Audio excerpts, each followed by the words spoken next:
y'all. So listen, this is on my bucket list. Elon, call me back. I want to go see one of these take off. I'm like a little kid. Everybody who knows me knows I'm still a kid at heart, and I would love to see this, but Elon won't call me back. Elon, call me back. Y'all spam this video to Elon. But listen, SpaceX, this is the launch of its super heavy duty Starship, right? And according to CBS, I haven't really heard this, but it said it's the world's most powerful rocket liftoff. All right, let's check it out. I want to see this. I'm hyped about this. I've been hyped about this. I'm mad I missed it, but better late than never. One more time for a Starship liftoff.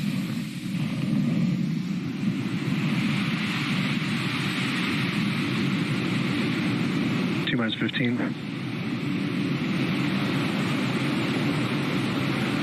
10, 9, 8, 7, 6, 5, 4, 3.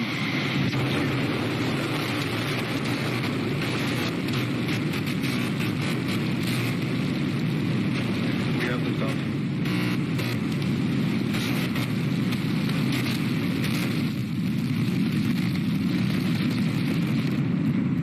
Vehicle is pitching downrange.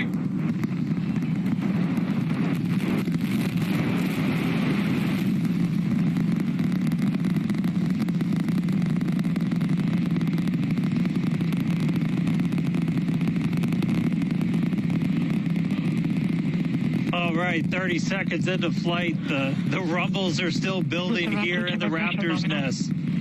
We're seeing 32 out of 33 engines lit on the Super Heavy right now. Coming up shortly is going to be max Q, that maximum aerodynamic pressure as we go uphill on the vehicle.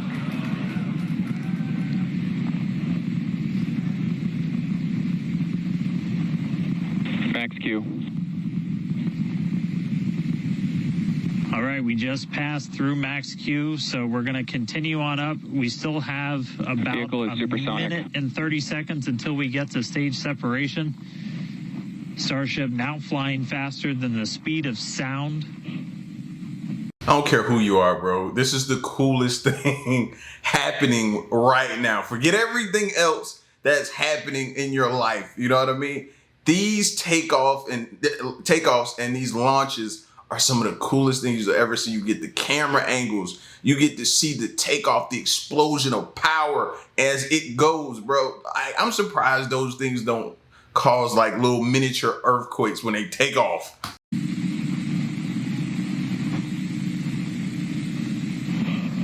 All right, so you got a couple of views. You got some ground trackers in your top camera there. You're looking down from the top of the booster in the bottom left, and then a camera in the top flap of the ship looking back in the bottom right. So getting a couple of different looks as Starship heads uphill. Once we get the hot staging, a lot of things happen all at once simultaneously. We're going to light the engines on the ship, starting with the RVACs first, and then the 3 center sea level engines before we're separated. All of that exhaust gets plumed out the side of the hot stage, and then the ship will separate itself. All but the 3 center engines on the booster are going to shut down, so the booster never stops its thrust while we go through this hot stage maneuver. After that, the booster is going to do its flip, start heading back, and then the ship will be on its own power on its way to space. So that should be coming up in just about 30 seconds from now. As of right now, still looking in like 32 out of 33 Raptors lit on the booster.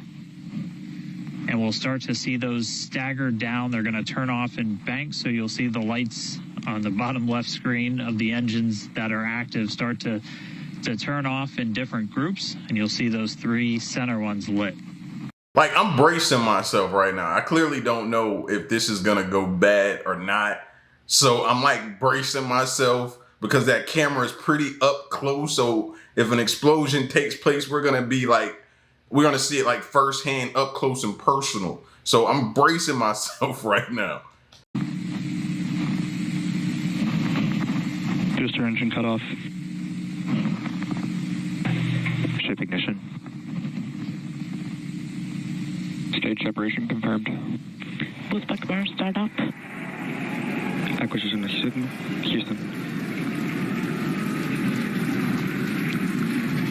I'm guessing at this stage that it's in, it's probably less likely of something going wrong now. Probably if something was going to go wrong, it would have happened like a few seconds after liftoff, right?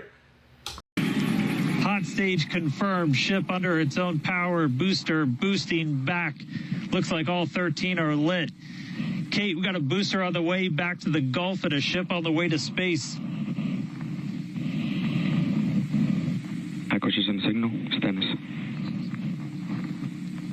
Ship chamber pressures are nominal. Ship power and telemetry nominal. All right, the first stage currently performing the boost back burn. This is expected to last a little over 1 minute. This propels the booster back toward the coast, taking it to a landing in the waters of the Gulf of Mexico. As you can see on your screen in the bottom left-hand corner, we were only using the 13 center engines from here on. Boost back burn shut down. Heard confirmation there of good boost back burn shutdown. Stage 2 tank pressures are nominal.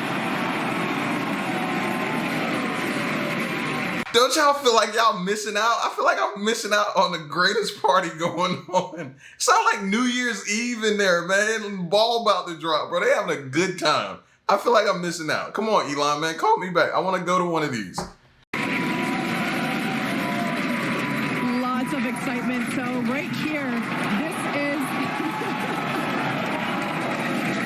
this is our view of the jettisoned hot stage. As we mentioned, this is a temporary fix to help reduce the weight of the booster. So we have the super heavy booster. Future iterations will have a lighter weight integrated hot stage structure that won't need to be jettisoned. Now, after we jettison that hot stage, the booster will begin to attempt its water landing in the Gulf. In the meantime, the ship will coast for about 40 minutes or so up to an altitude of 214 kilometers.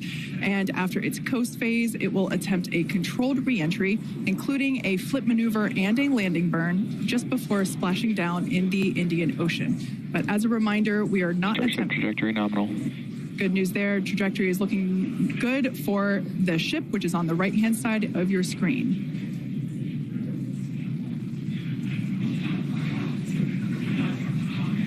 At this point in time, as you can see, we have no engines lit on the booster. It is coasting back toward the Gulf of Mexico for a water landing and ship under power of all 6 Raptor engines. There's 3 sea level and 3 vacuum Raptor engines that are lit, as we can see on your screen. I'm so slow. I wasn't even paying attention to I'm so focused in on the Starship and what it's doing, and the camera looking at that, and then looking at the planet from that angle, that I didn't even pay attention to how they have it on the screen, where you can see the speed and the altitude of the Starship on one side, and then you got the booster on the other side. So that's pretty dope as well, that you got the information there telling you everything that I was completely oblivious to, and it was right in my face.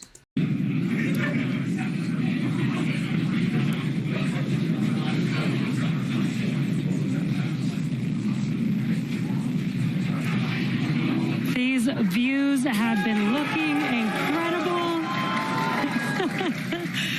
Super Heavy has been performing beautifully today, and you can hear the crowd is very excited about it. As a reminder, for Booster, the primary goal today is to do a landing burn and a splashdown in the water. And we are just about 30 seconds away from that landing burn expecting to begin. And an incredible view from the forward portion of the booster. This is basically on top of the Super Heavy booster, where we have jettisoned that hot stage. So now we can see this incredible view of Earth as it's making its way back down to the Gulf of Mexico. Right now, the booster is using the 4 hypersonic grid fins to guide itself through atmospheric re-entry. And we are expecting that landing burn here.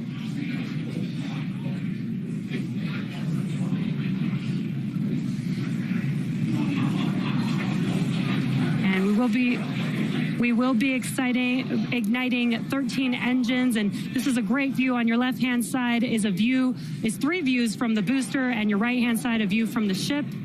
I like this. This is kind of like NFL game day right now. You get all the different screens going on. You got the booster and you got the Starship at the same time. I like this. I like how they got they set up, for real, for real. And you can see those grid fins on your left-hand screen rotating and turning to guide the booster. And there's that landing burn.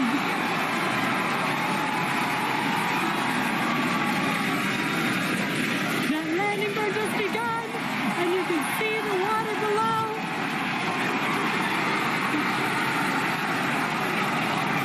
And we have splashdown.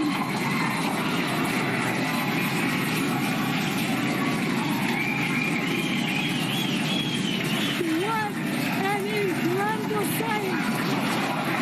Congratulations to the SpaceX team! Ship has entered terminal guidance. That was absolutely incredible. The Expected loss first signal. successful splashdown. Don't y'all feel like y'all missing out too? They having a good time over there.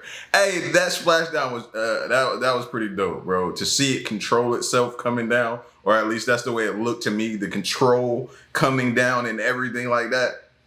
Hey, man, this is, I don't care who you are, bro. This is exciting. Of the super heavy booster. Loved seeing it just tip over into the water before losing that footage. Now the next milestone is coming up in about under a minute. Signal. Ship is going to shut off its Raptor engines, Ship engine cut off. which we see right there. As we mentioned before, today's test flight is not an orbital flight, but rather one that demonstrates the Starship's orbital capability.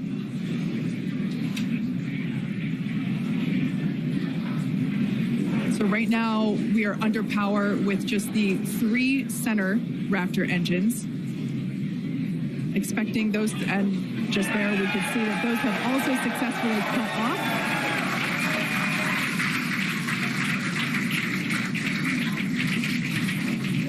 Ship FDS is saved. What an incredible Nominal orbit insertion. Oh, there's great news there. The call out we were hoping to hear. Amazing views once again from Starship. We have our second Starship in space. These live views being brought to us by Starlink, which is on board the ship. I can't wait for the conspiracy theories to show up. Don't get me wrong, I'm part conspiracy theorist myself, but when it comes to this stuff here, I can't wait to hear what they have to say. I live for this. They hear, oh, that's not real. That's a green screen and a backdrop or whatever they're gonna say it is. Dan, what an incredible view we have once again. So exciting. We got another ship in space. I'm like still jumping up and down. I'm like, Expected loss signal. this whole building was going absolutely insane when we saw the booster hit the water. I mean, wow. Congrats to everybody that's just been putting in insane amounts of hours on everything to make this thing a reality. And I feel like every single time we do one of these, we're seeing something wildly new. We got to see the hot stage jettison and the booster in the water. But just to recap real quick over everything that's happened. So we lifted off at 7:50 a.m. only 9 minutes ago. How has it only been 9 minutes? 7:50 a.m. Central at 12:50 UTC. We saw 32 of the 33 Raptor engines on Super Heavy make the ascent. We had successful cutoff, successful hot staging, all 6 engines on the ship, powered it all the way into a nominal orbital trajectory. And we've already been getting some live views from the ship on board. After that, the booster was able to do its boost back burn. Oh, this looks like we're actually getting some views from the ground still, potentially from Florida, of the ship as it's up there. That's a view from some of our tracking cameras on the ground in Florida. But the ship, we just heard successful orbital insertion, so it's right where it needs to be and is now going to continue on its way to coast until it comes to reentry. But I mean, the booster, successful boost back burn, jettison the hot stage, and then a landing burn. It looked like we saw 12 of the 13 engines light up, and then that first ever soft splashdown in the water. So a whole lot still to come. Ship now on its way to its primary objective of entry. That's going to be coming up in just under 40 minutes from now. So a lot still to come, but wow, what a 9 minutes to start this mission off. So can't wait to see what entry's going to show us, but that launch was incredible. Back over to you, Jesse and Kate. Wow. I am still trying to catch my breath here. That was some incredible views that we have never seen before. It has been nonstop since liftoff, and with the booster having completed its job for the day, we're going to take a short break for about the next 28 minutes, and we'll return while we're going to take a break while the ship is continuing to coast before re-entry. Exactly. As with Flight 3, Starlink may enable us to talk with the ship through re-entry with no communication blackout. We are still testing Starlink during this phase of flight, so of course nothing is certain. However, if we do have views, we will be sure to bring those to you live. Views such as the one, that we had. Well, of course, because I said it went away. So we will try to bring those to you live. Yeah, so we can't just watch one liftoff. Like, we got to see multiple. It's been a minute since I've done one of these videos, so I can't just give one and then roll out. Now, this is Boeing. Now, Boeing right now ain't in the best of places with people and everything that they got going on right now. So I'm kind of surprised to see them covering this for Boeing. But nonetheless, here we are. So this video here is Boeing spacecraft carrying 2 astronauts liftoff in historic launch. Now, this is Cape Canaveral Space Force Station in Florida. I'm familiar with Cape Canaveral for going on cruises and stuff like that. But here we go. Liftoff now just 16 seconds away. Let's listen to the official NASA countdown. Okay, let's do that. We are almost 10 seconds away from this, folks. Listen in.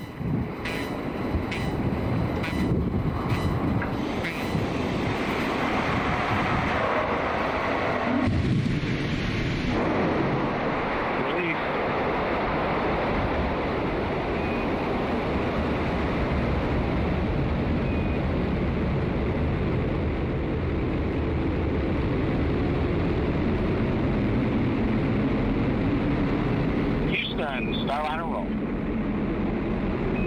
Roger roll.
Got a good throttle up.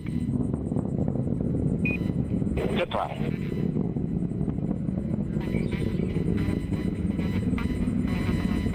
As we can see, they not doing a good job at narrating like the other one was. They was talking to us.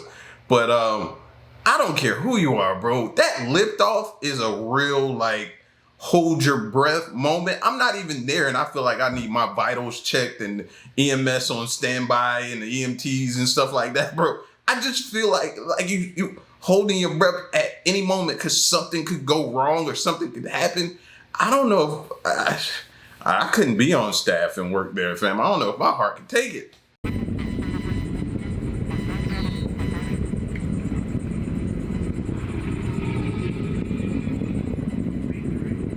Good SRB burnout. Good SRB.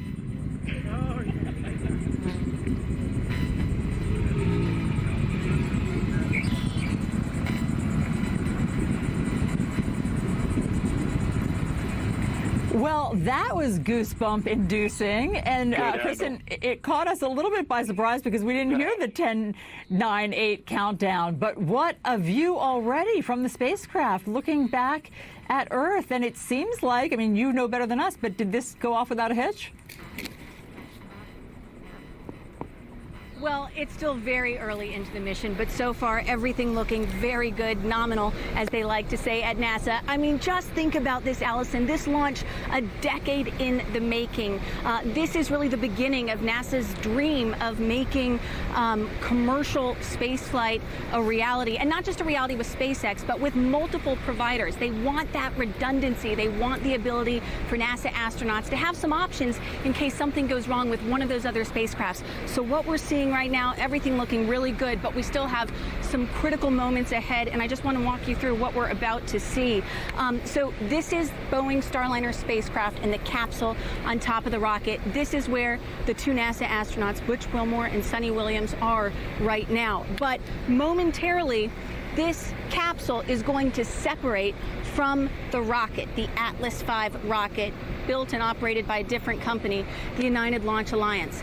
That is a critical moment, one of the more dangerous moments, so to speak, aside from the actual liftoff. So that's something we're going to be watching. Okay, so that's the most dangerous moment. I was asking that earlier. I couldn't really figure out when do you really like breathe a sigh of relief. So when it detaches is when you can take a deep breath, but I don't care. That first part is stressful too. So all of it's stressful to me. And a decade in the making for one shot, one moment. You know what I mean? That's a lot. That's a lot, bro. It takes you a decade for this one moment, according to her. Yeah, bro. Woo. A little heart just beating out my chest. Very closely.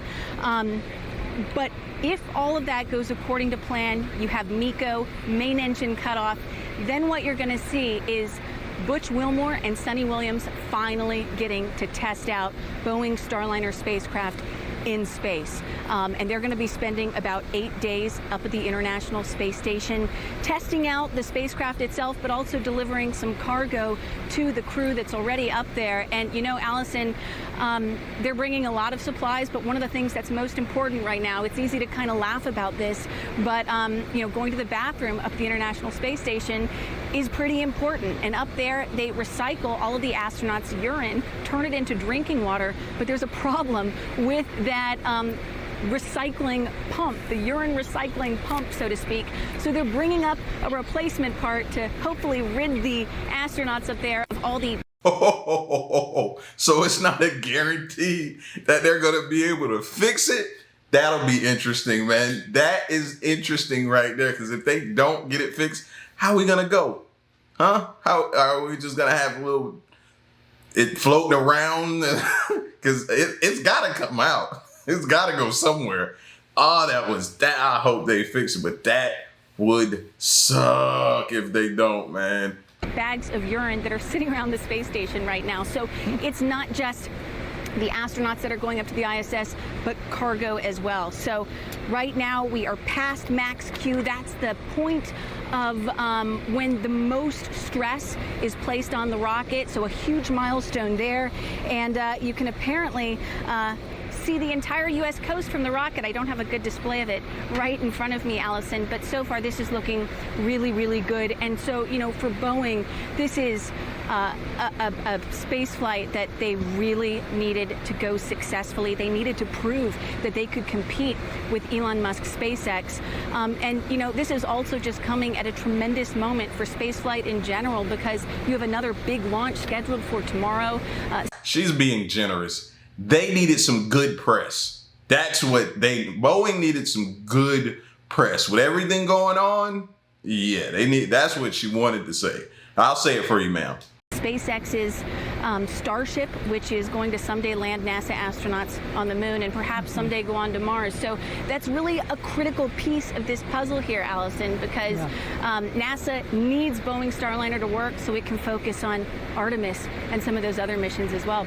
Well, Kristen, I'm so glad, first of all, there's a lot there, but I'm so glad that you told us about how it's designed to have pieces of equipment peel off, because we are seeing that. We're seeing some pieces peel off, but everything is fine because that was by design.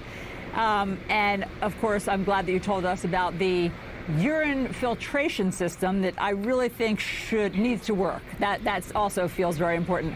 How long will it take them to get to the International Space Station? Yeah, it's going to take them about 24 hours to get there. And then one of the other critical moments is, this spacecraft, this capsule, has to actually dock with the International Space Station. They've done it before during the uncrewed test flight, and that was successful. But this will be the first time that you actually have two astronauts on board during a docking with the ISS. Important to point out, though, these are two of the most experienced and highly trained NASA astronauts, both Navy test pilots. For both of them, this is their third test flight. And for a test flight, their third space flight, but their first test flight. And a test flight is particularly important and given sort of extra weight because, of course, it's the first time that any people have been inside. And so that's why these two astronauts were chosen. And Allison, this is also a big deal because it's only the sixth time in U.S. history that there has been a first crewed test flight of a new spacecraft. You had Mercury, Gemini, Apollo, the Space Shuttle, SpaceX's Crew Dragon, and now Starliner. So this is a relatively rare event in the history of spaceflight. And just listening to Butch and Sunny talk about how much being assigned to this mission has meant to them. But they've also had to wait a really long time to fly this thing. I mean, for Sunny Williams, she was assigned to this flight 9 years ago. She has been waiting 9 years to fly on this mission. And then we had all those recent scrubs. First, there was that scrub, Allison, on May 6th, which was caused by a faulty oxygen valve on the Atlas V rocket here. But this scrub on Saturday had nothing to do with the capsule or the rocket. It had to do with an issue with the ground computer that instigates that automatic launch sequence. And so, so much has to go right for the launch that we just witnessed here. The weather has to cooperate. Everything has to go perfect right up until the moment of liftoff. And so right now, the Centaur engine, I believe, has ignited. So what we're seeing right now is these two stages still mounted together. So you have the bottom half of the Atlas V rocket and these two solid rocket boosters that have separated from the rest of the spacecraft and will essentially never be used again. They're totally expendable. But these two now continuing on into space, and then just the capsule in about 24 hours, hopefully rendezvousing with the space station. And that crew up there excited to finally see those astronauts and their friends in person, Allison. Kristen Fisher, so good to have you walk us through this for all the context and for your expertise in this field. What an exciting thing for all of us to witness live. That was really great.